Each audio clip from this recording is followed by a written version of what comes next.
Magandang araw. Ako si Manny and welcome sa aking kusina.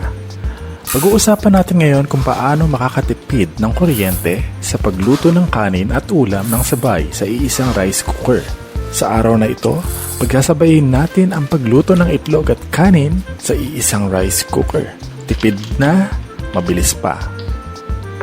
First step natin ay isaing ang bigas sa usual nating pamamaraan.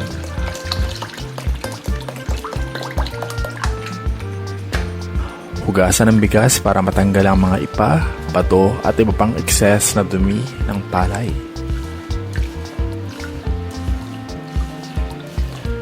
Hugasan natin ng mga 2 beses para malinis.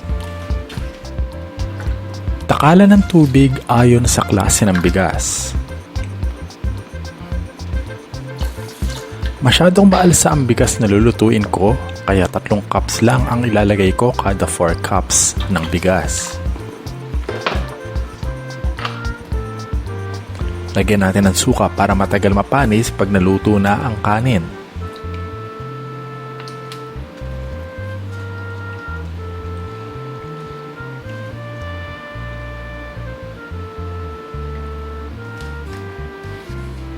Takpan ng kaldero.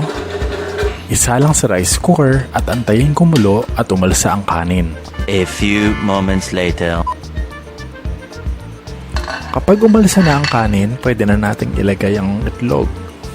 2 ang pwede nating gawing luto sa itlog. Pwede itong ilaga, ibaon lamang ang buong itlog sa iniin na kanin.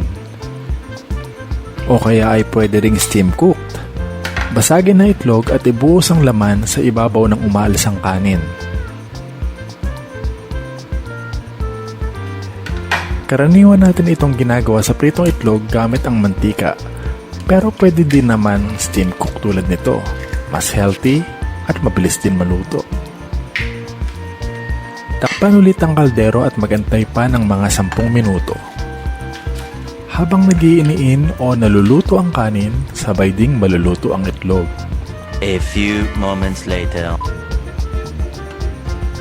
O ayan, luto na. Makikita natin sa pula ng itlog ang quality ng pagkakaluto. Katamtaman lamang ang tigas at hindi maitim o sunog ang puti ng itlog. Di tulad ng kadalasang nangyayari pag niluluto natin sa mantika ang fried eggs. Sunod naman natin tignan yung nilaga kung maayos ang pagkakaluto. Balatan natin at tignan kung maayos na naluto yung pula sa loob. Karaniwan sa nilaga ang may sabaw pag kulang sa oras ng luto o kaya ay nangingitim ang pula pag overcook. Sa ating pagkakaluto kung saan nakabaon ng itlog sa kanin ng mga 10 minuto ay sakto lang naman, hindi overcook, hindi undercook. So ayan kabayan ang ating rice cooker tipid tips ngayong araw. Sana'y nakatulong at may natutunan kayo sa ibinahagi ko. Salamat at hanggang sa muli!